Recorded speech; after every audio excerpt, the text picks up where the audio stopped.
go. All right, so I'm just waiting 1 minute before we start. A lot is going on. The people that are tuning in, a lot of people are confused. Some people don't understand this, but this is where we're going to be going live. The people that are here now, I'm happy you are here. I'm happy you figured it out, because this is the way we're going to be interacting. Because why? I can show many things here. I can pull things up. I can see your comments if I'm correct. Let me see. So that's why I want to continue to do it this way, if that makes sense. And of course, we will do Instagram sometimes, but please subscribe here and make sure to tune in. Okay, so I want to play this clip before we start. As you guys know, Joe, the latest on it is that we're trying to get him out, first of all. And wait, that was the wrong one. Yeah, there we go.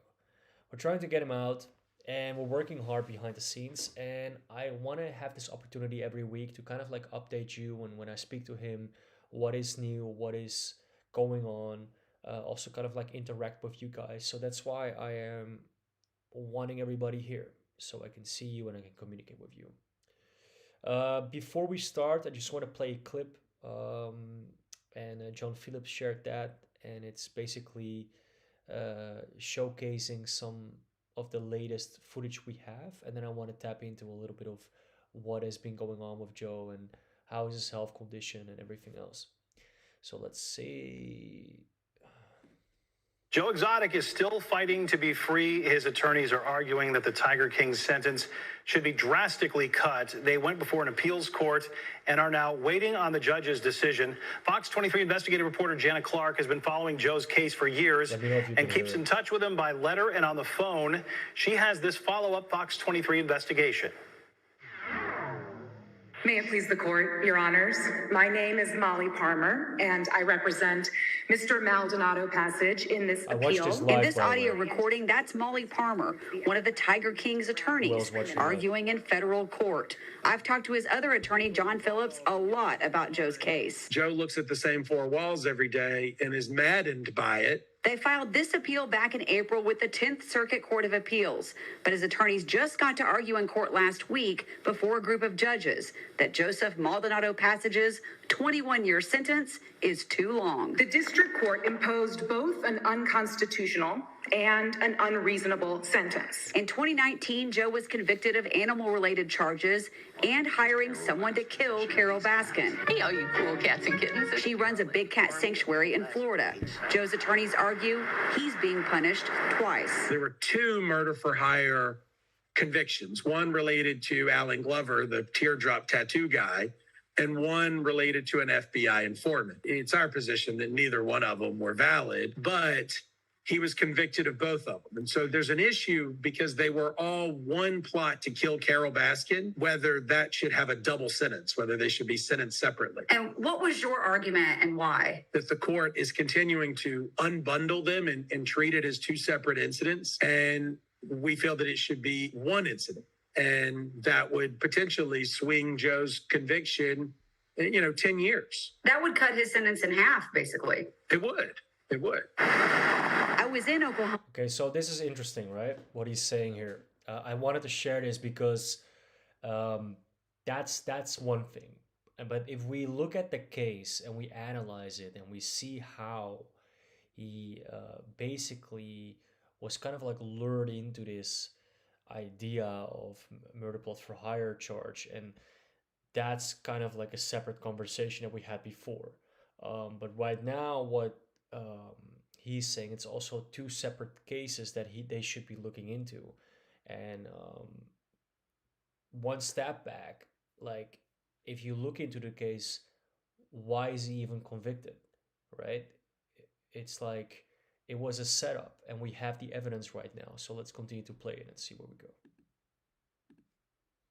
City back in January when Joe faced a judge for resentencing.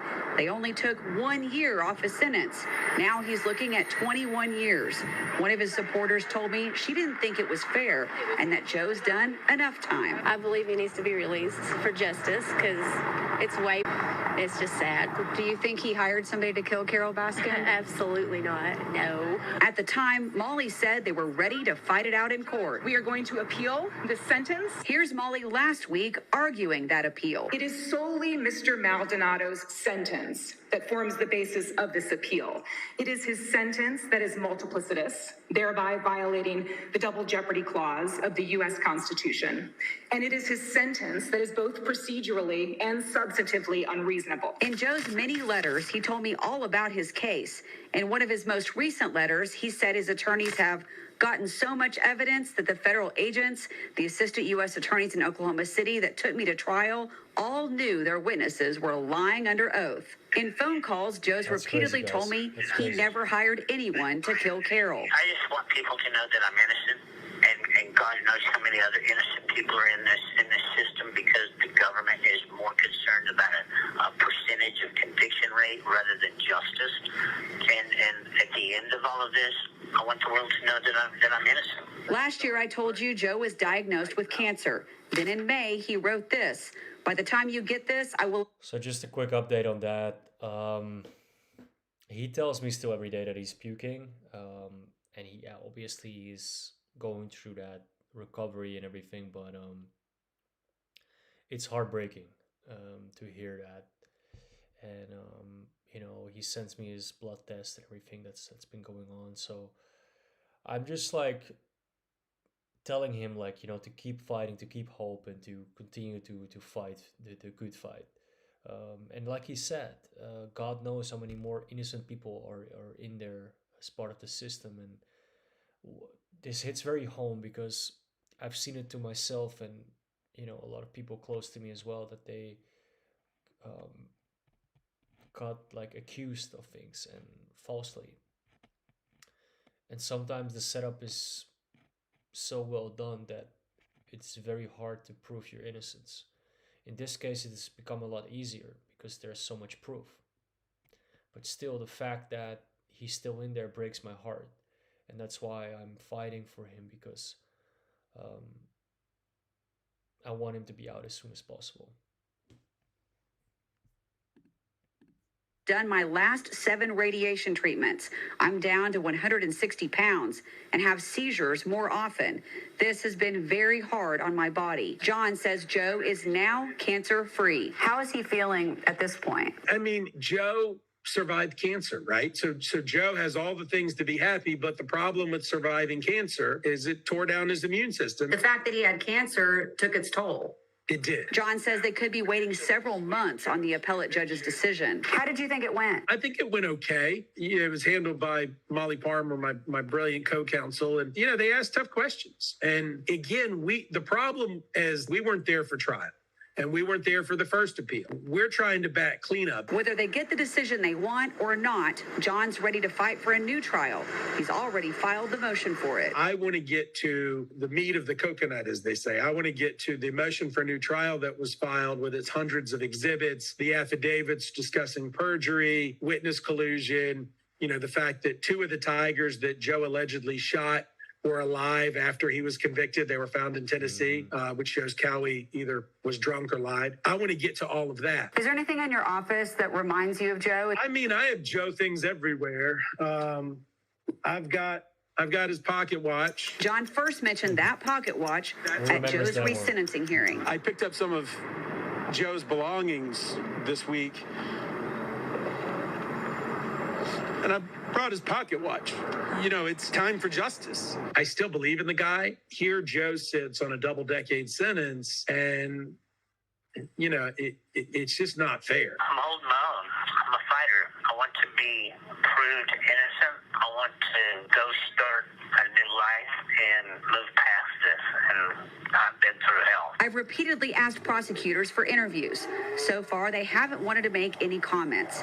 I will keep you up to date on Joe's case. Covering news that matters, Jana Clark, Fox 23 News. Wow. So, guys, it's important it's important to have this conversation together because um, you know, as we are here on the live or you're watching this later, because you're tuning in, you have to understand something.